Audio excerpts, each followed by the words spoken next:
And that's why I decided chopping cabbage in the dark is a bad idea. Let's see. Do you still have all your fingers? When it was fresh cabbage, it was okay. Yes. But yeah. No, I just say that we've been watching Japanese street food Oh, right. cooking on YouTube, and just we keep going deeper and deeper into this, and it does two things. One is it gives me an absolute false confidence that if I only had a griddle, that I could be a really good cook and do exactly what they're doing. And then the other thing it does is it makes my wife instantly starving. She was she was saying, like, I'm not even hungry. Like, we had a huge lunch yesterday, or whatever. I don't even know if we need, like, this is not even do dinner, and then put that on, and I turn around and she's like eating something. It's good stuff. Speaking of that and aviation in Georgia, Alton Brown has been doing new shows, new videos, and his new series has been great. It's kind of like low budget YouTube. What's it called? I don't remember what it's called. I mean, he did Good Eats, right? But it's Right. Alton Brown does whatever. Okay. So he's about 8 episodes in, and the most recent one was about Valentine's Day, and it's not safe for work. You wouldn't want a kid sitting next to you and have to explain some of the references. Like, technically every word is safe, but you know what I mean. Like, okay, there's I don't want to answer We those got questions. Mr. Ballard joining us, and then also some friends in the UK. Oh yeah. Well, welcome, Flying Finn. That's awesome. Look, it's the Church of Aviation. There we go. Did we even We're put good the with that. thing up in Discord that we're doing this at a weird time? Yeah, I put in Yes. announcements. I always do, Okay. and I tag at everyone. And Oh yeah, whether they like it or not. yeah. So Yes. basically, everybody's got us on mute now. You want to do it? Yeah. Let's fire it up. Oh, we should talk about the parachute thing somewhere in here too. Oh yeah. Yeah. That we did that. You can mention it maybe during the belly scrub about bonus episodes. Let's do it between Belly Scrub and me, because I can talk about it there. But yeah. Cool. All right. Cool. Let's go.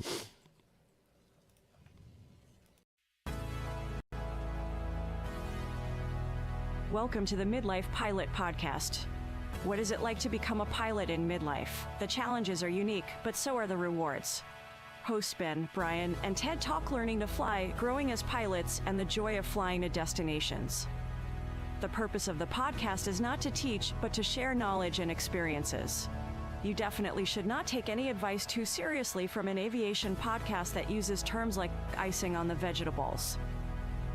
Okay, checklists are complete. Let's get the show started.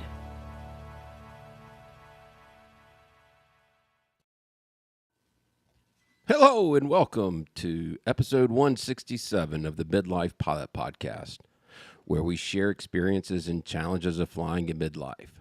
Today we're talking about cockpit organization. We've all been there, digging for a pin while ATC is talking, fighting an iPad mount that blocks your gauges, or watching your approach plate slide under the seat at 1,500 feet. I got a feeling somebody in this group probably just had that happen recently. Later, we'll get into what actually works and how to use your cockpit space so you're flying the airplane instead of managing a mess. My name is Ben. I am a pilot based in the Atlanta, Georgia area. With me, as always, it's my friend under the Bachelorette Super Charlie in the heart of Music Row. It's Brian. How you doing, sir? I'm doing great. Excited to be here on a Sunday. It's a coffee. Instead of information whiskey, it's information coffee. I kind of like this. It's a little bit different. We'll see how the energy is up or down. Maybe none of us are awake yet, but we'll see. But I'm super excited about this episode and glad to be here with you guys. When I first read your subtitle, I thought it said weights on pants. And so I wanted to go down that road, but then I thought better of it. Something also to consider. Very There we important. go. Also joining us in the heart of Portland, Oregon, it's our sport pilot extraordinaire. It's Ted. How you doing, sir? Hey, I'm doing good. Yeah. Good. went out last night for, there's this thing that's happened here about 12, 15 years called the Winter Light Festival. And it's a bunch of artists just making these exhibitions. And it's kind of spread all over town now, but cool. Go listen to some loud music and get some donuts from a stand late at night. And Nice. it's pretty cool. Very nice. Well, what have you guys been up to? Anything exciting? Brian, we'll start off with you. What you been up to? I would love to be preparing for my check ride in a way that is actually flying the airplane, but in fact, what it has been is more of an exercise in patience as circumstances continue to pile up as the conspiracy grows to keep me from getting my instrument check ride done. In shortest terms, what that means is found an exhaust problem that we were not aware of while we were in the shop for other things we needed to get done. And so anybody knows that exhaust things are expensive and parts can be challenging for older certified aircraft. So that's been the journey that we've been on. Weather recovery here has been good. We're finally out of the ice apocalypse, but I am a little better off here in Nashville than areas or points north of here where the plane is. And I received a photograph in a text message from the mechanic when I asked about how are those parts coming, and he says, he sends me a picture of a UPS truck that has gone off the road in the snow. And he says, no kidding, your parts were on that truck. So still waiting for parts, still trying to get things done. The timeline is dwindling. I am up against it now where everything has to go perfect. I have to be able to run the table of circumstances has to be flawless from here on out for me to make this check ride happen. And as you know, in aviation, airplanes, weather, pilot, all of the PAVE checklist things, everything is always conspiring against you. So I'm starting to lose faith that my check ride will happen on time. All that being said, I'm studying like crazy and making the most of it. Well, you know what they say, if there's no such thing as bad luck, I'd have no luck at all. So I feel you. Ted, what have you been up to? Yeah, it's been a busy week for Mosaic and ASTM. ASTM is the standards committee. They make the standards for everything like cement, and they're the org that handles the light sport certification. Technically, anybody can handle it. The way FAA writes it is, we'll accept anybody's standards, but the reality is that everyone expects it's only going to be ASTM. So they are getting busy because the countdown is till July for the new light sport aircraft standards. And what that means is they're trying to get everything written by early April so that all the rules can be given to the FAA so the FAA can accept it by July. So I know a lot of people are like, oh yeah, they said this will be ready by July, but it's the government. It won't happen. There's been a lot of work for this. And to the point that I had an objection to a standard about how battery venting is taken care of. And it resulted in a bunch of phone calls and saying, you're not wrong. And EarthX has rewritten that. So it will be correct, but we need to do some administrative things and have you withdraw your ballot, some stuff like that. So I had some great phone calls about that.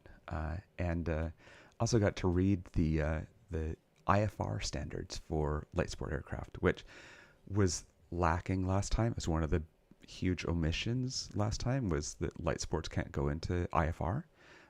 They can't go into IMC. Right. So it was cool to read that and see how everything's done. It's very future driven. So it used to say must have a moving map, a GPS moving map, and now it's you need to have a referenced moving map because there's no reason to say you need GPS. And there's a lot of thought like that into making sure that we don't kind of paint ourselves into technologies of an era. So right. It's been kind of, I don't know, it's been kind of fun and busy. I have a Nice. question. Yes. Ted. Does that mean that you talked to EarthX? No, I talked to the person in charge of the standard that was writing it about that, and I see. a few of us have objected. But they had to go back and have communication with them about the Oh, yeah. venting? Okay. Oh, yeah.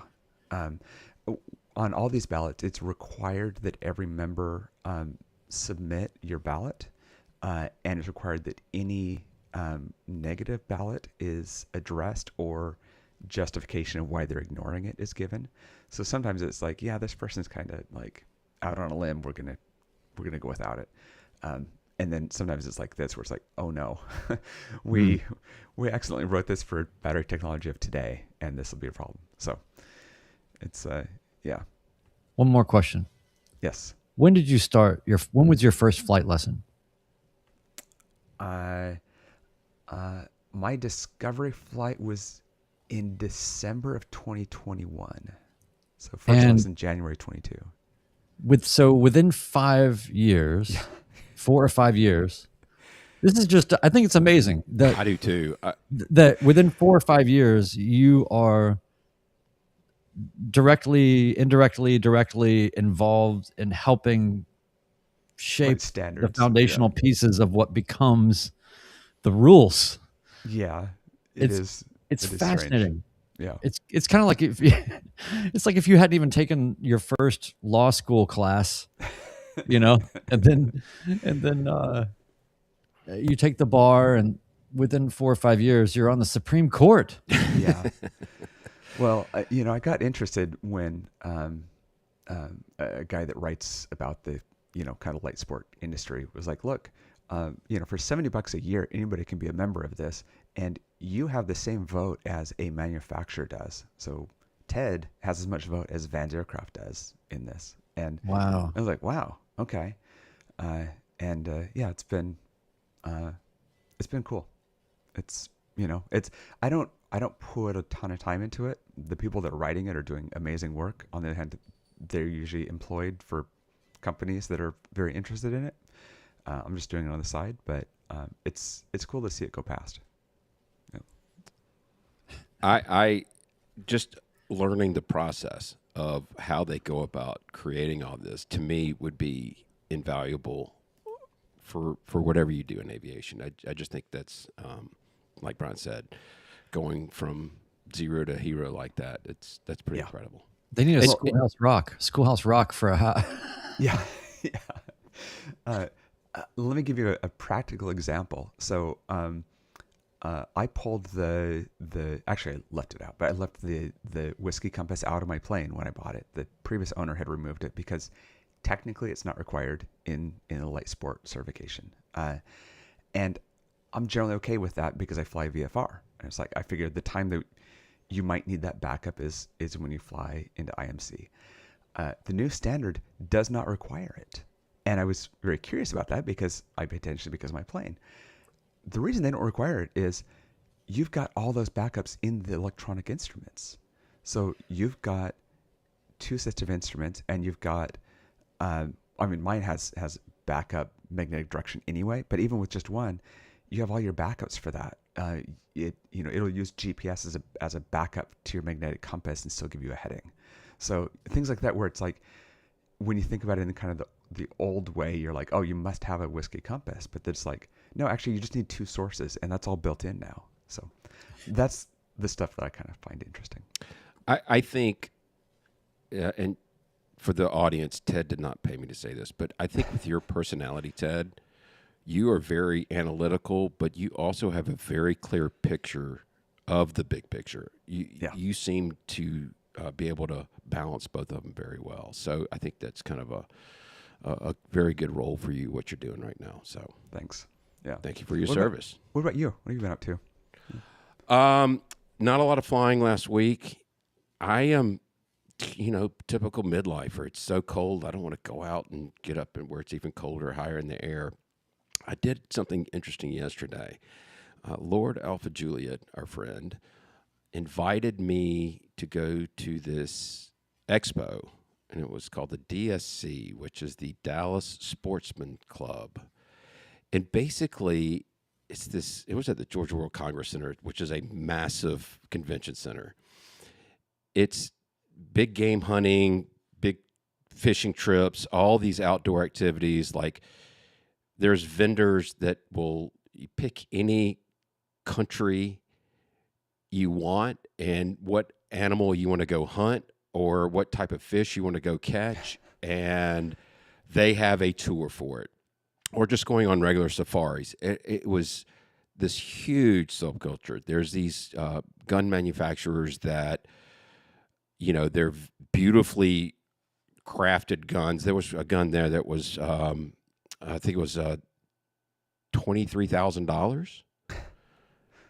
Or no, I'm sorry, $230,000. Hamilton and Hamilton. It's made in England, and the people there were dressed up in all tweed and all. But it was beautiful. But what I didn't expect was, so as my subtitle suggests, I'm in networking mode looking for a job, and there was a charter company there, and Nicholas Air, and I had a very good conversation with them and got a couple of leads. And, that's kind of my modus operandi. Got a lot of stuff coming in next week. Networking events. I've got a lot of nighttime, so it's kind of working out well where I can network through the day and go fly the plane at night to get my night hours that I need to. So we're supposed to have pretty decent weather for at least part of the week here, and I'm planning on taking advantage of it. So I want to remind everybody about our events that we have coming up. And if you haven't listened to the last 12 podcasts, last 14 podcasts, then we have our Thaden Invasion. Bentonville, Arkansas. I don't know why I was struggling saying that. Victor Bravo Tango, March 13th through the 15th. And we do have some news to report. Brian, do you want to tell us about the exciting news that we've got going on Saturday morning? Sure. I would like to be the bearer of exciting news. This is great, actually. And one of our bucket list items here is we really wanted to make sure that this event had a educational value component. And our friend Seth Lake, DPE Seth Lake, has come through for us, all of us, the community. He is going to be giving a Wings qualified event on enhanced pre-flight airworthiness planning for owner-operators beyond the walk-around, and we'll look at what's hiding under the cowling and behind inspection plates that only get removed from time to time, and you can learn how to discover airworthiness issues before they become findings in an NTSB report, which is a great thing. So super excited about Seth putting that together. The only other thing that's on our bucket list is to somehow have a NOTAM put out. I don't even know why it would be necessary, but I just feel like we should get our own NOTAM.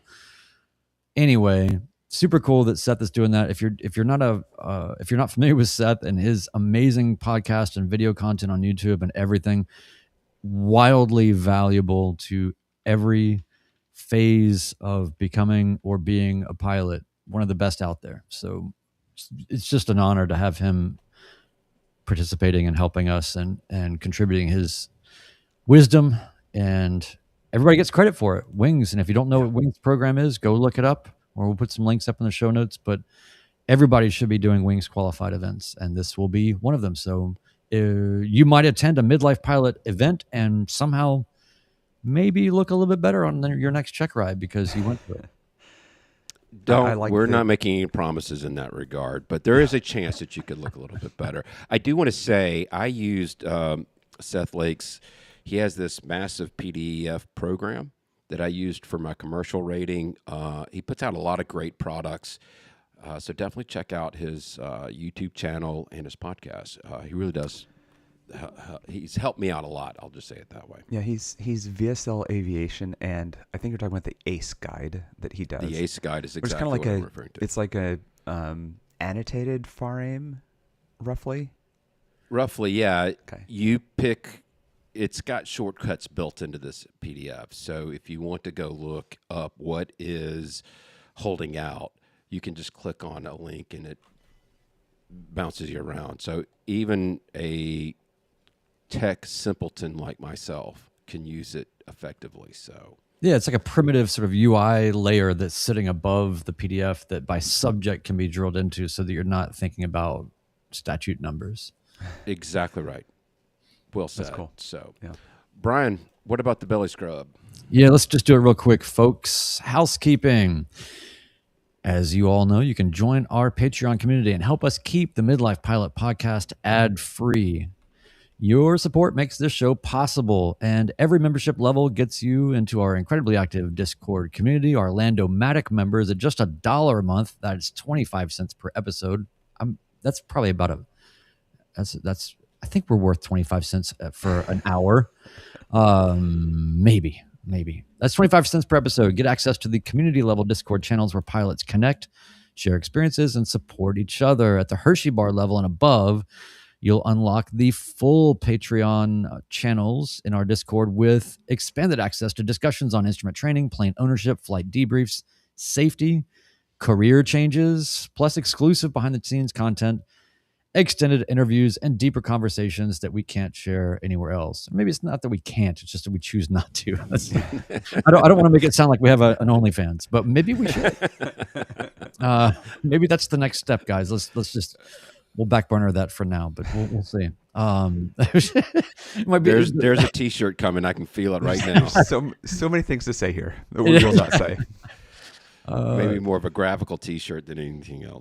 I did get a special kick out of our little behind the scenes Discord that we use to actually speak to each other as the podcast team.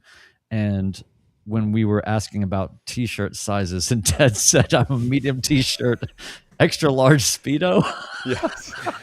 Now he's turning red. He's not going to comment like that ever again because he didn't know that was going to be told. So but maybe it was some- very, very funny. If you guys want to get your chat GPT ready and create some images and send them to us, that'd be great. So, All right. Sorry about that, Ted. I'm really sorry. It just came out. It just happened. I'm sorry. All right. So at the Caps Available level, you'll get into our Podcast Insiders channel and where you can see how the show gets made, early access to everything.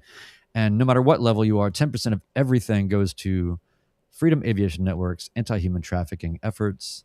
For everything Midlife Pilot Podcast, to support us on Patreon, send feedback, grab you some merchandise, check out event information, read our blog, tons more. Visit midlifepilotpodcast.com. And if you're enjoying the show, this is key, please leave us a 5-star review on Apple Podcasts, and we'll read it on the air, even if it's reprehensible. Then hit subscribe or follow in your podcast app so you never miss an episode, and it helps other midlife pilots find us just like you did. Excellent. Very cool. So speaking of Caps Available and all of our member extras, we had a Caps session this week. We talked with Erica, our friend of the show, Erica from AeroSafe, who is a CSIP, a Cirrus Standardized Instruction Pilot, about how to what mindset to have about having a plane that has a parachute in it, and how does that change your safety calculations or your options in emergencies Beyond Cirrus. beyond Cirrus. Yes, because and it's a more of a mindset. How are you approaching different things? Mark, aka Mr. One-Dollar Geek, is building his TL Sparker, which has a BRS parachute in it. And obviously I fly with a BRS parachute, and I've had enough hours of flying with it that I try to have it baked into my mind about how and when I would use it. And the Caps chutes in Cirruses are actually BRS. So it's all the same concept, but it was a good discussion, and it drove Brian a little nutty, but it's new ways to think about things, and so it's great to have those discussions, and I'm really glad that Mark and Erica set that up so that we could talk about that, and that'll be going out to the members in a month or two, I think. So it was a good discussion. Absolutely. Speaking of Patreon, our new Patreon supporters for the week, we've got at the Hershey Bar level Jordan W. and Rank J, And at the Beast Stole Kit level, we have an upgrade, and that's Mark R. So thank you all for joining us and upgrading. In accomplishments this week, we've got to point out Alyssa, who has gone on a journey to fly those things that have spinny bits. As opposing bases said once, it's the spinny bits are on top. So she went and she got, as her first rating in it, got her commercial helicopter rating. And very cool. Checkride. Then she took up our friend Jeff, Juliet Echo Foxtrot, and went flying. So that was cool. Jess got his high performance endorsement, so he can fly a 182.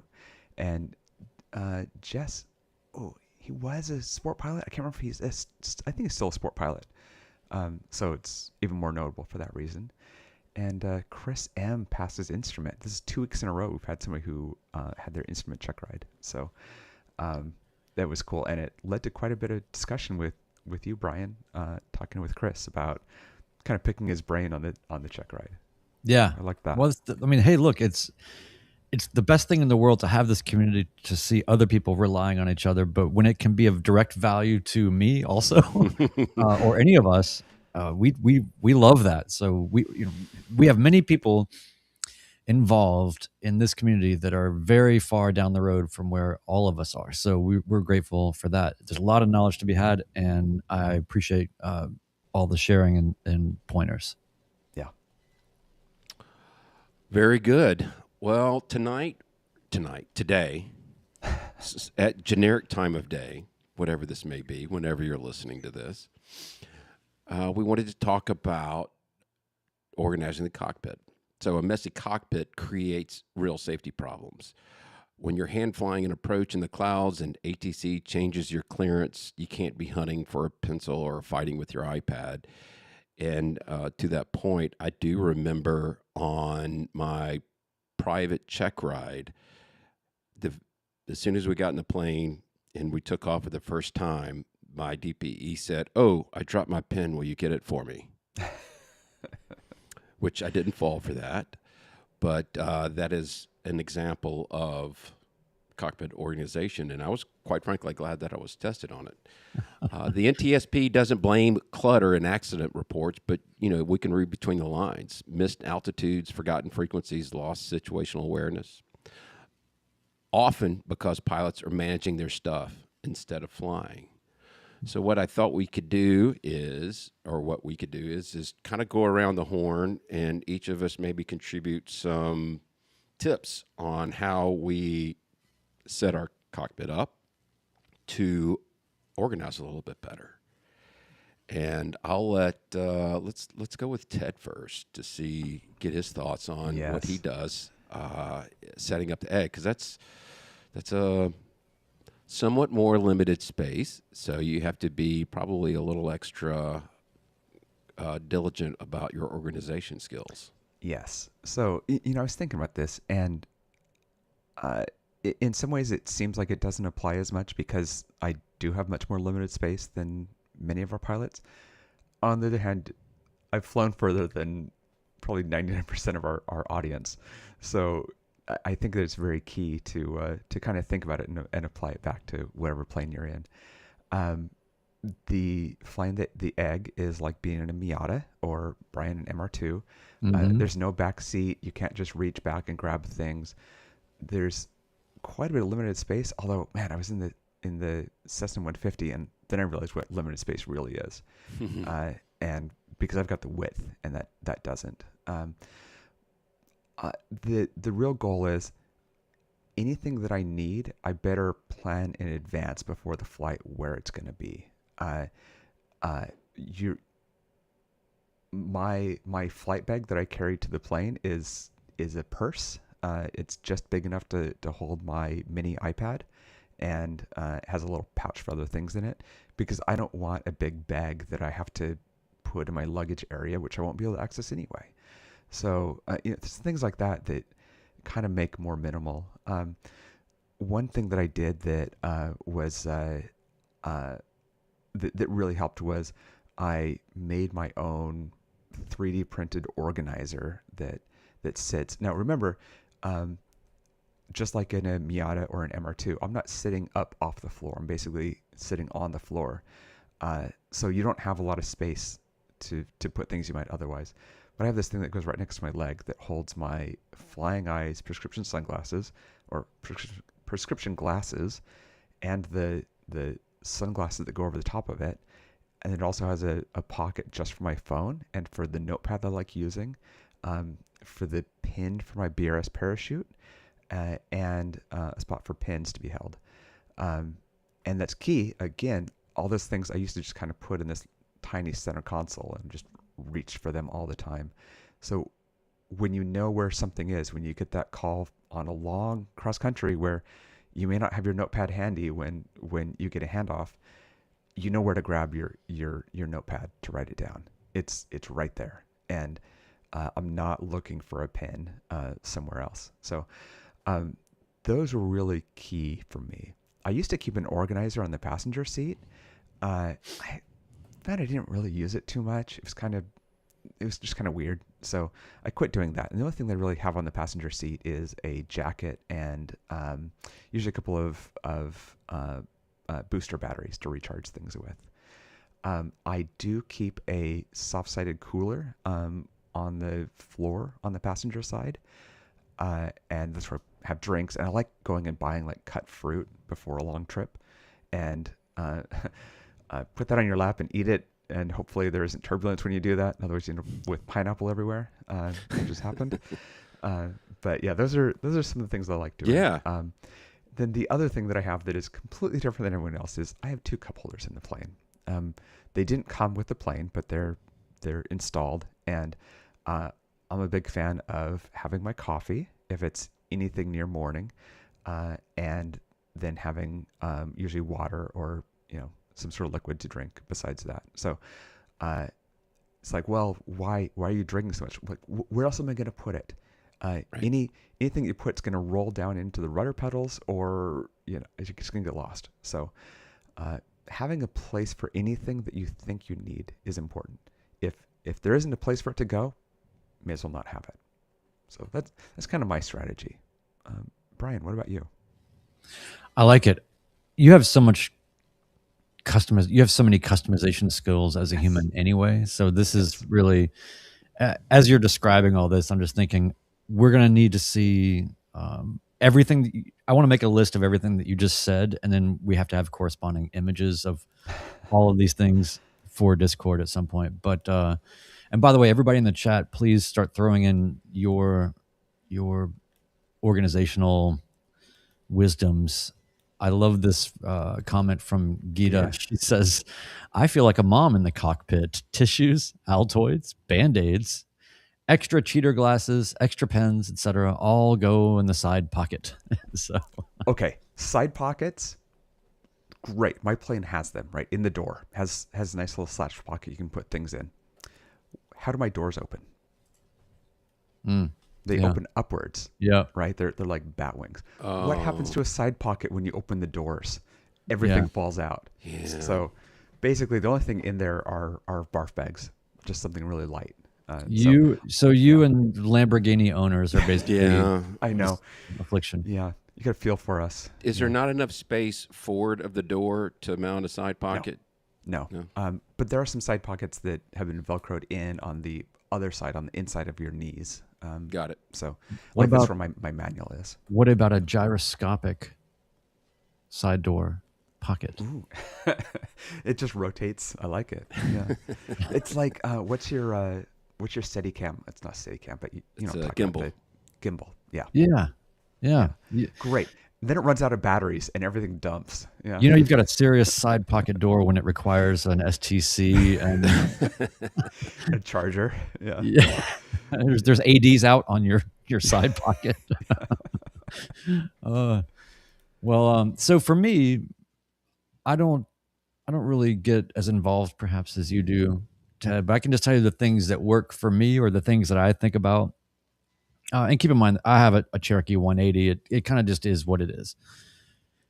Some of the things that I got used to when I was first flying Cessna 172s, I did have to modulate a lot when you get into a Cherokee. It's a different setup. I mean, there's just, and the first challenge was really, how do I get my iPad to work in this environment? Because in the 172, there was enough real estate on the peripheral glass to have the iPad suction cup mounted and up in a way that was very easy to deal with, and it wasn't blocking a lot, and it felt good.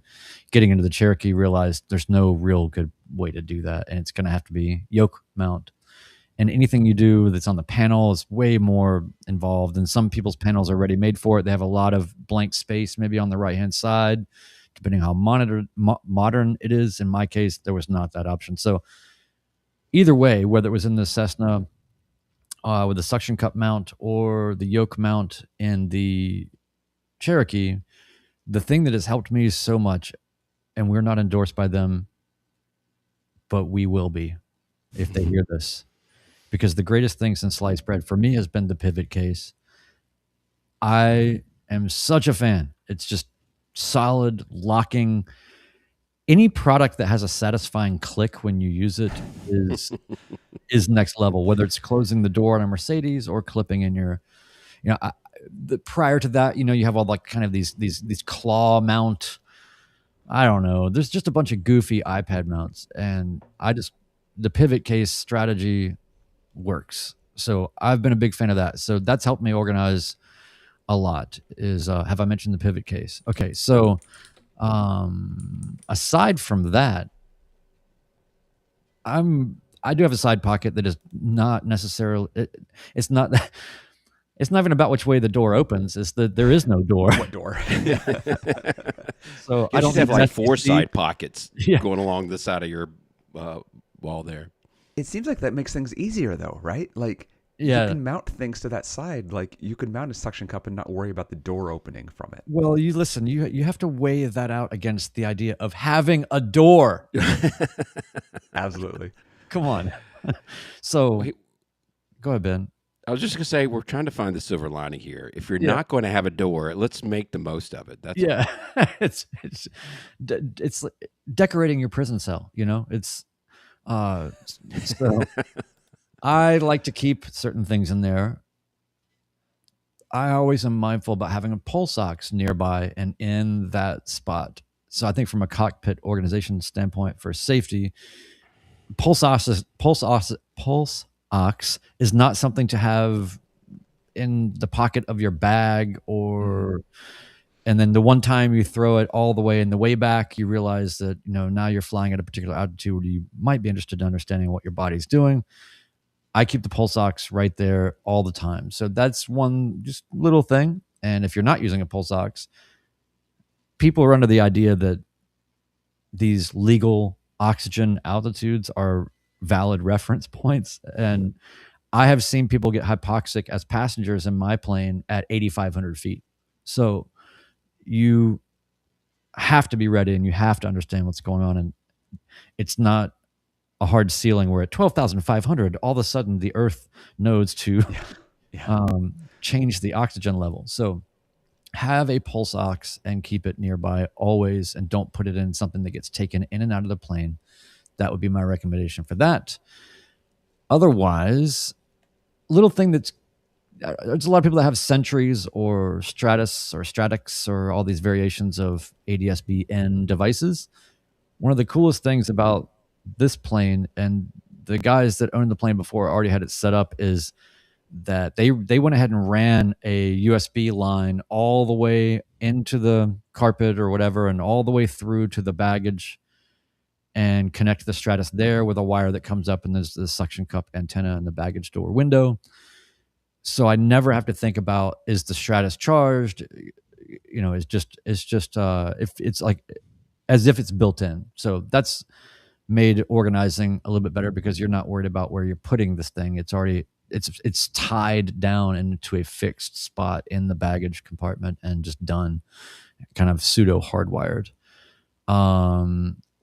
Small thing, maybe it's just me, but I always, when I was training and I was going to a flight school, every time that I would go to get into the plane, and you're looking around to see how did these people take care of the plane before me?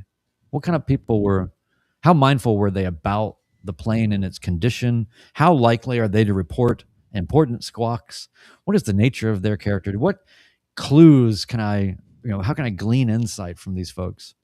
And so when you get into that rental plane and you see the seatbelts are undone and just kind of flopping around loosely, to me, among all the other things, the indicators of just trash or just a lot of indicators you can see about how well the plane was thought about just before you got it. But I sort of brought that from the rental mindset into the ownership mindset, even if it's just for me.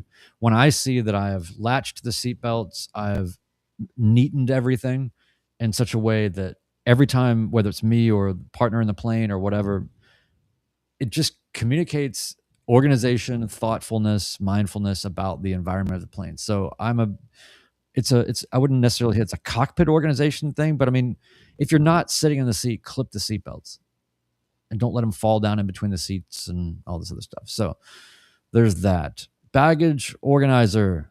You can get a lot of different types of things, but I have one in the back. We have one in the back it's great. It's got a ton of pockets and areas and things, and you keep all your stuff. Just a quick thing. Baggage organizer has some pockets that I keep. Obviously, we all carry tools and tape. I always carry a vice grip because it's the ultimate tool for a lot of things. Zip ties because also, yes, ties. And then a couple of things that have saved me is keeping enough cash in one of the pockets of the baggage thing back there to where if you need to make an out call at an airport where you're stuck after hours and they're going to charge you $50 or $100 to come let you in, or to let a mechanic come on the property, or any number of things. There's just a real value to having cash in the plane. It's enough to where if it gets stolen, it's not the end of the world, but it could be enough to absolutely save you. And then the last thing is, look, if somebody's going to steal the plane, they're going to steal the plane. But I keep a set of keys hidden deep in the baggage compartment organizer, so that, and this has also saved me, where I can just tell a mechanic that's where the keys are. So when you're stuck at a remote field. So anyway, those are my things. Some of those are maybe just not as organizational as little pro tips of things that have helped me, but it all comes down to just this feeling of how am I keeping everything in one place, and do I have what I need right next to me? Because when you need it, you need it. Yeah. I want to talk more about the clipping the seatbelts thing. Okay. There's definitely something you read in Killing Zone that you see when you pay attention is the somewhat horrific accidents of somebody who left a gust lock in. And there have definitely been a few of those. In smaller planes with sticks, like experimentals like RVs and mine, often the way that you immobilize the controls is by wrapping the seatbelt around the stick. In some of the tandem planes, I know of at least one accident where they clipped the passenger seat, which is behind you in flight. You can't reach it, and took off with that. And again, horrific. I also know somebody in this local area out of Checkmate Barry's airport that he, in an RV-12, had clipped the passenger seat, which is right next to you, and didn't think about it. And when he took off, that was still done like that. And it's kind of rough. So it's not just, oh, what was out of reach. It's, you just don't think about it. You got back in the plane and didn't box the controls, whatever, and you took off, and there you go. So I never clip the passenger seatbelt over the stick. It's always got to be the pilot seatbelt, because there's no way to get into the plane if you have it clipped like that. And that's some of the reason that I always leave the passenger belt clipped together is it can't reach, it won't get in the way, that kind of thing. So you can think about that being different from a plane with a yoke, and some of these more modern planes that may use a different technique to have a gust lock. I think about that when I see these planes that have an external gust lock, like on the rudder and those types of things. It's like, oh man, yeah, I'm way too dumb for that. Like, the odds of forgetting that, I'm definitely going to like taxi out and hit the rudder and realize that I did that. I have to stop and get out and do that kind of thing. And I hope that that's as bad as it gets, but that's always a concern for me. And then talking about the iPad, it reminded me that my goal in the plane was no suction cups. And so my RAM mount arm for my iPad is bolted on to the side of the instruments, and my Sentry is on a 3D printed clip that mounts over my head, and so it never comes out of the plane. I don't have power running to it all the time, just because I only have so many things I can charge at the same time. But every 8 hours or so, I have to recharge it, and so I'll do that. Yeah, those are some of the things for me. This is the luxury you can have when you own your own plane, is doing things like putting a mount for your Sentry or your Stratix or whatever in place. It's a little bit harder as a renter. I remember doing that. You have a backpack full of suction cups. You know, the Sentry goes over here, and the GoPro goes here, and how am I going to put my headset mount in here, and all those types of things. We'd love to hear from folks that have rental strategies, because I would say most, or half or more, owning a plane in any capacity is such a fleeting, amazing thing, and renting or being in a club also amazingly great options, especially when you're in situations like we are, where we're often needing expensive parts that we cannot find. You can just what's the way they put it, squawk and walk. Yes. Yeah. And so that's such a great place to be also. And you're faced with your own organizational challenges. Send us what you've got for that, because I definitely have not done that in a while, but I remember what you do, Ted. It's a backpack full of suction cups, and it felt like setting up to busk on a street corner in Times Square, you know? Yeah.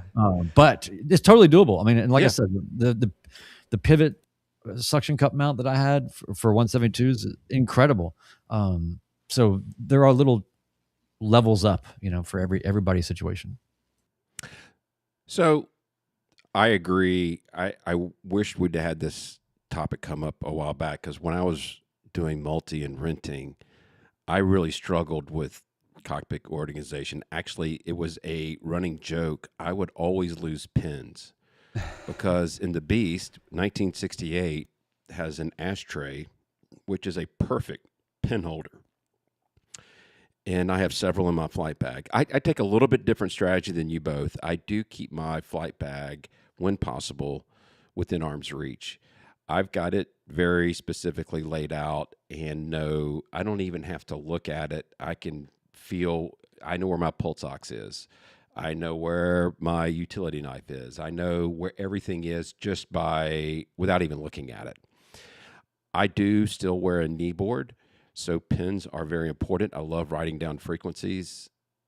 It's just a habit I started a long time ago, and I don't see any reason to give it up. We have a little caddy that kind of holds drinks to where they need to be. It's worked pretty well. We've hit some turbulence where it's knocked over, but you know, we were able to take care of it immediately. But I am now very curious. We do use a suction cup for our iPad, and you got to remember, I have a partner, so this has to be a mutually agreed upon strategy. And we have kind of the claw thing that holds the iPad, but the reason I like it so much, to your point, Brian, about overheating, is it's right up under the vent. So even in the middle of summer, you can turn the vent where it's blowing right on top of it. I do like the claw because it does allow airflow to the back of the iPad where it gets heated, and I'm a little worried that having the click mount, what do you call it? The pivot mount, that it's not going to allow for airflow in the back of it. But I do want to investigate that, because the claw, the little rubber things that hold it, the pivot's coming off. Here's the back of my pivot here. Yeah, but it seems like it would be more limiting than it is, and even with we just have ankle coolers in the front, and you aim the ankle cooler up, and it has a nice effect though on keeping it Cool. So, but for me, kind of getting back to the bigger picture, I set my cockpit up. I don't even think about it. For example, when I know that I'm going to be flying IFR and I'll be IMC, I have a set of flying eyes readers, bifocals with the clip-ons. So I know to use those, that when I'm in IMC or below the clouds and there's no sun, that provides plenty of visibility. If I get above the clouds and it's sunny, I can throw the clip-ons, as opposed to having a dedicated pair of sunglasses versus these readers here and switching back and forth. I always have my pens and everything that I need. But I do use the advantage of a backpack and knowing wherever it is to kind of keep everything nice and tidy. My thing that I struggle with the most, and hopefully we're going to address this with our panel, is our charging situation. And that's, we have a 1988 car cigarette charger with 4 USB ports in it, and it works most of the time, but it creates a lot of wires all over the place, and I have to have a wire over my lap. It's fine, but if we're able to put in a USB into the panel, that could clean things up. That's the only thing that bothers me, but I just haven't found a better solution. I tried using portable batteries and putting it in the side pocket to keep some of the wires out of the way, but it's just not as useful. You got to go recharge it. There's just one more thing I have to think of to go recharge. But yeah, it's one of these things that as you build more time, it just becomes more second nature. The bad side of it is if I do forget something, I am really thrown off bad. And like if I go halfway home and know that I've forgotten my favorite pen, I'm going to turn around and go back and get my pen just so I can make this flight. It's not quite that bad, but it's pretty close to it. And so yeah, it's something that I don't put a lot of energy in thinking about because I guess I've been doing it for so long. So we've got some feedback that we wanted to get to. And Brian, you're the master reader amongst us all. Your voice is more eloquent than ours. So why don't you kick us off with this feedback?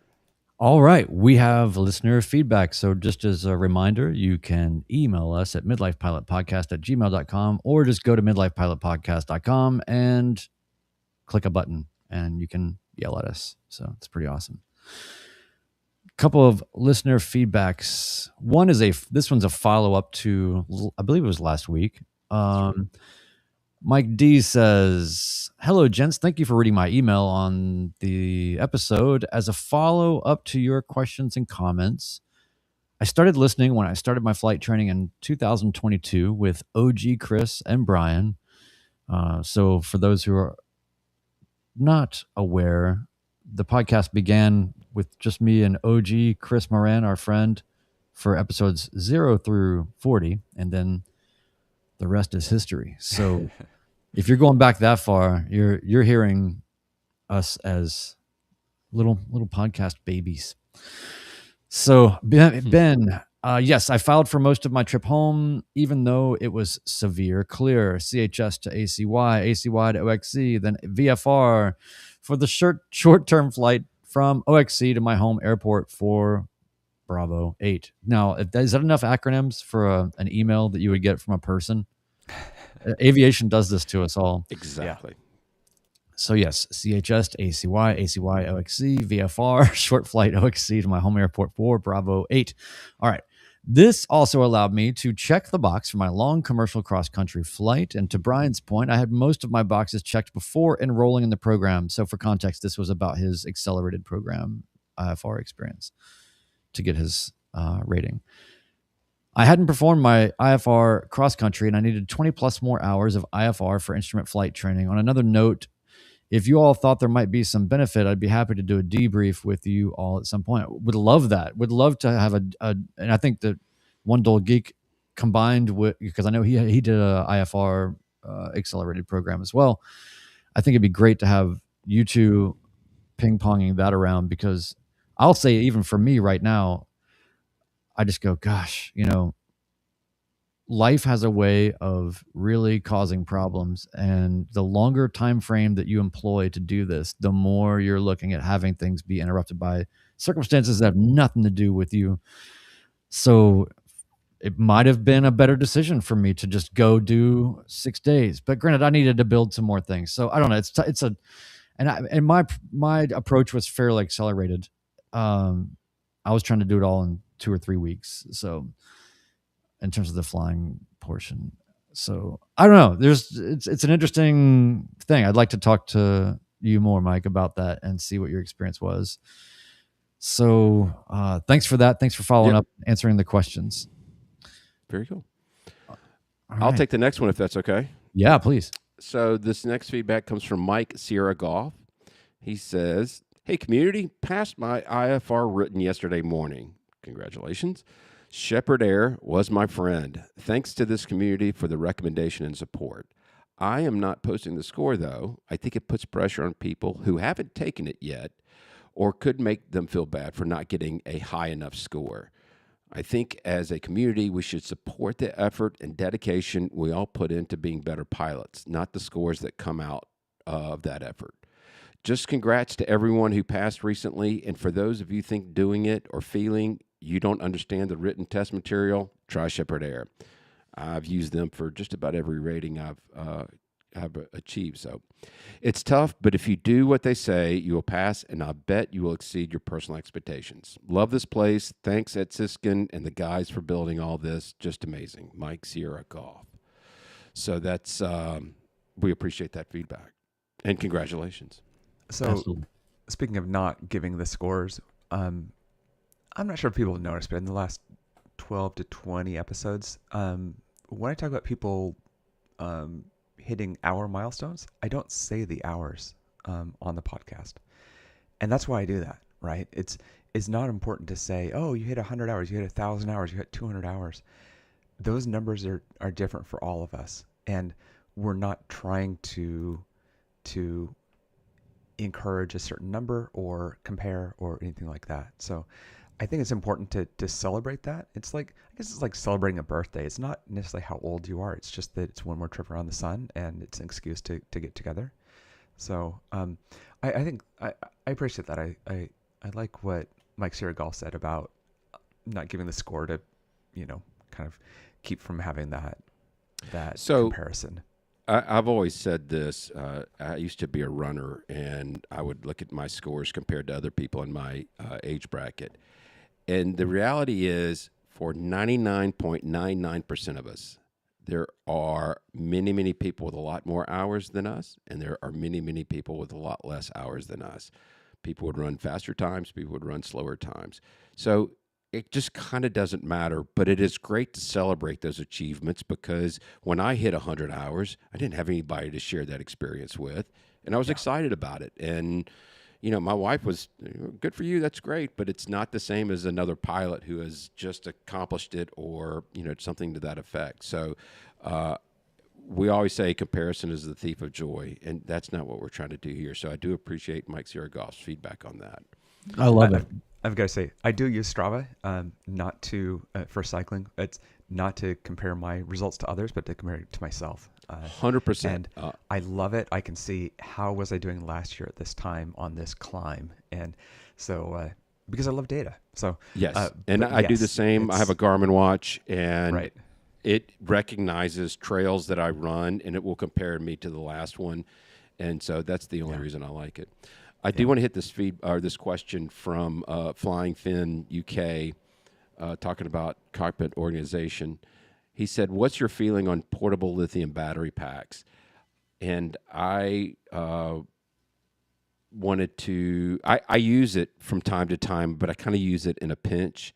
For me, it's one more thing I have to charge after I use it, and it's just one more task in my brain. I do like them. I have one. I usually kind of keep it at the house for when the power goes out, but I like them, but I just don't use them that often.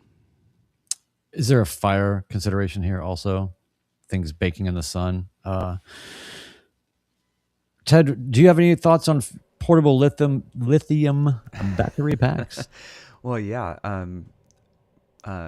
Back in the day, our friend Josh M, Cirrus driver, was very concerned about having lithium battery packs in his Cirrus, where you can't open the doors in flight, and there aren't any windows, or there aren't reasonable sized windows, and so he had a fire sleeve that he kept in the plane.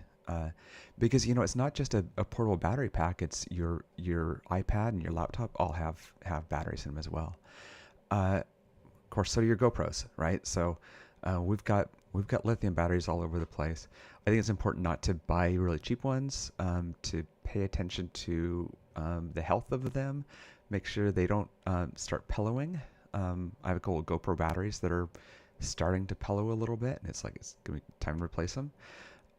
I do use them. Like I've said, I have a lack of slots to charge things in the plane, so I generally have two fairly large lithium packs that I use, and so I'll use those instead of using the cigarette lighter in the plane to charge things with. But yeah, I think you just need to pay attention to that. But Brian, you had something you wanted to say on our last topic. Oh yeah. So before we totally leave behind the last feedback from Mike Sierra Golf, I just wanted to say about this comparison being the thief of joy and all this. Here's what I want people to frame in their minds.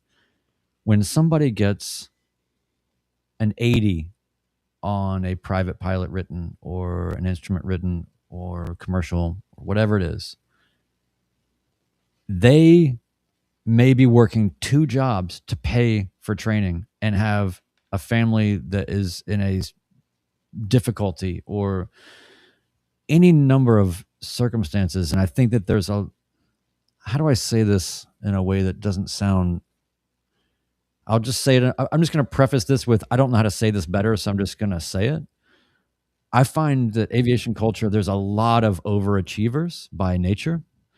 There are people that like to establish themselves, credentials and hunting for ratings. And I think that this, for lack of a better term, I think there's a lot of people in aviation that are kind of competitive, or even if they're just competitive with themselves, that still ends up yielding out this energy to others as feeling competitive. And so I just want to say, I really love what you said here about don't post a score. It's just, high five, you got it done, and this is really what it's all about. It makes me, I see a lot of things from a socioeconomic standpoint. I see, from that sort of disparity. There's a lot of people that have challenges in aviation where, people say, well, you own a plane. It's like, no. I own 1/3 of a plane. They just are gracious enough to let me take the entirety of it when I go flying. And I'm a person that is into aviation all in for less than the cost of a very used Toyota Corolla.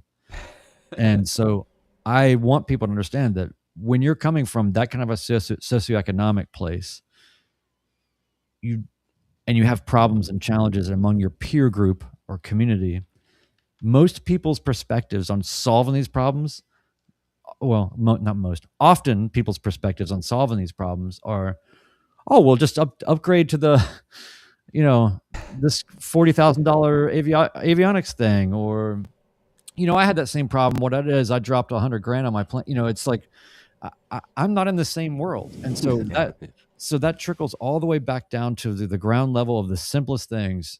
Can we just be rooting each other on for even trying? We reward each other for no-goes, even when the weather turns out perfect. We should do the same thing for rewarding people for posting test scores without talking about how great they are. I'm not saying people do that, but I don't know. Just if I'm anxious about a test and I see 3 people post that they got 100 on it, and I'm feeling like I am nowhere close to that, don't you want to throw a rope to that person and bring them forward, as opposed to, making them feel like they have less of a chance by proxy of just you standing on the rock of your achievements?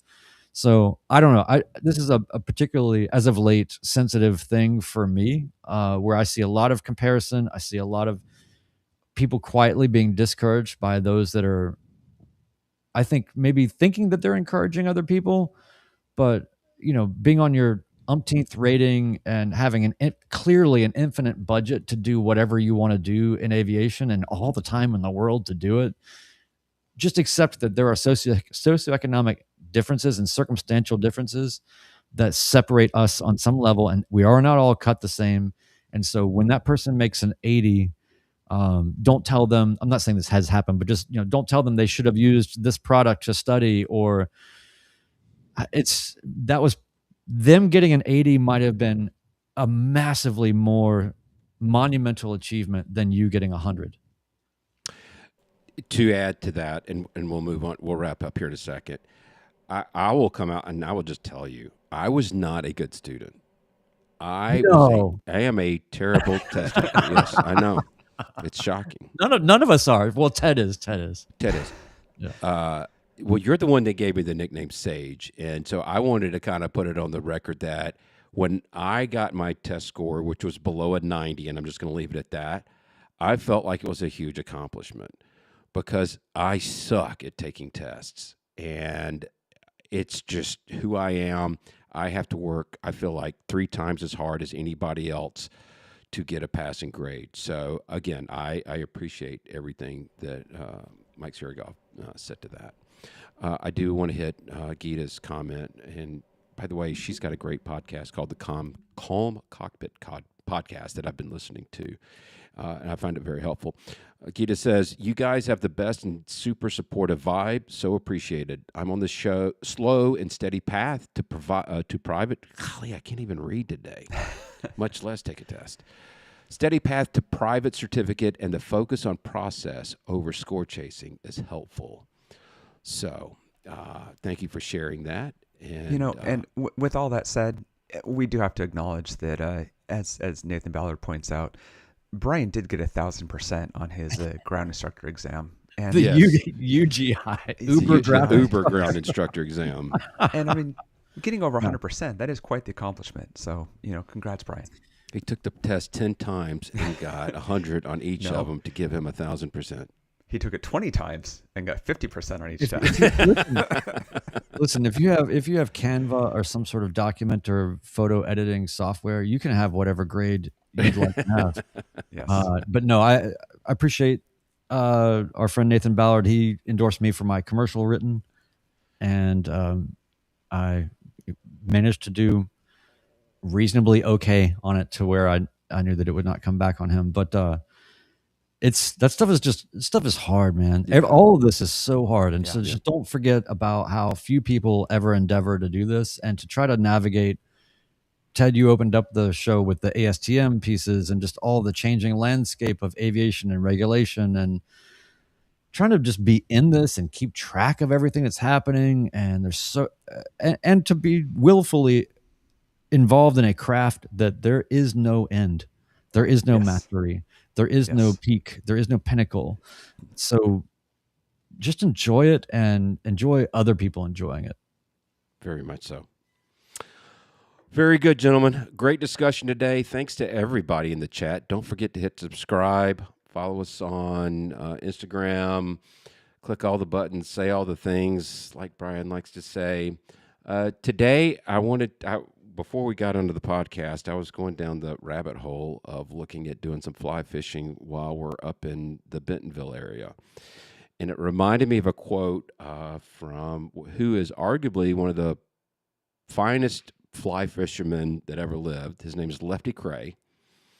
And he's had a saying, tradition is fine as long as it doesn't get in the way of progress. Signing off, episode 167 of the Midlife Pilot Podcast. Goodbye, everybody.